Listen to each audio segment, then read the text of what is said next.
ஒன்றுமே இல்லாம இருந்த நம்ம ஆண்டவர் எவ்வளோ நன்மைகளை செய்து உயர்த்தி வச்சிருக்கிறார்ல. அதை நினைச்சு அவருக்கு நன்றி சொல்வோமா? ஒன்றும் இல்லாத என்னை காருண்யத்தாலே உயர்த்தி வைத்த நல்ல நேசரே,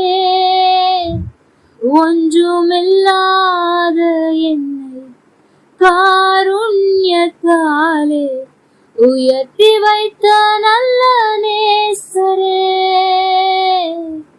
உம்மழகான கண்கள் என்னை கண்டதாலே முடிந்ததென்று நினைத்த நான் உயிர் வாழ்கின்றேன்.